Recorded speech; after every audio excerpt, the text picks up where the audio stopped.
កណនីឆ្នាំម្សាញ់អីទៅនេះសង្គ្រាមចូលនៅថ្ងៃច័ន្ទ200ខែចែកត្រូវនៅថ្ងៃទី14ខែមេសាគ្រិស្តសករាជ2025ពេលវេលាម៉ោង4:48នាទីពេលនោះព្រះអាទិត្យចេញពីនាងរាសីទៅថាត់អាយមេសរាសីតាមផ្លូវគោវិថីគឺផ្លូវកណ្ដាលមានតែវិធីតាមួយព្រះអង្គជាមេកនាយិកា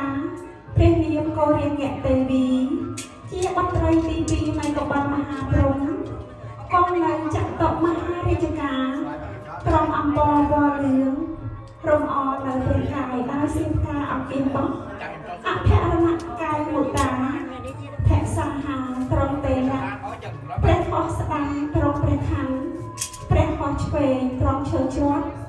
ត្រង់កុំសូមបាត់ព្រះនេត្រលើខ្នងស្ដេចភៈគឺជាស្ដេចខ្លា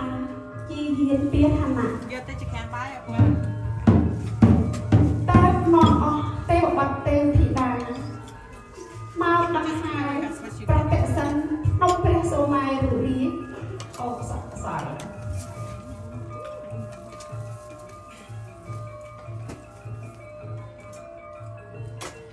តែនាំអស់ទេវបុត្រទេវធីតាទាំងមួយស្រែកកោហោះទៅកាន់គុហាកាយធម្មវេរីនៃភ្នំកេឡាខេត្តថ្មពៀនជាទីតំកល់ទឹកនៅព្រះសិរសាកបិលមហាព្រហ្មដែលតំកល់លើពៀនមាសនាំមកដង្ហែប្រតិសិនព្រំក្នុងព្រះសូមេរុរាជតាមផ្លូវព្រះអាទិត្យចរចំនួន60នាទីតែនាំយកទៅដាក់នៅកន្លែងដើមវិញ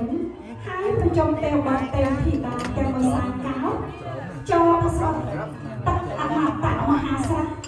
ដែលមានទឹកហូរចេញពីបំពង់ថ្មកែវដែលជាវត្តកុឧសភរាជទាំង7ប្រជៈខ្សែខ្សែព្រះរាជហឫទ័យហើយនាំគ្នាចូលទៅសមាទានវាសាសិលដោយសំរបស់រីករាយគ្រប់ព្រះអង្គក្នុងទេវកតីភាសាសាលាដែលព្រះវិស្វកម្មទេវបុត្រ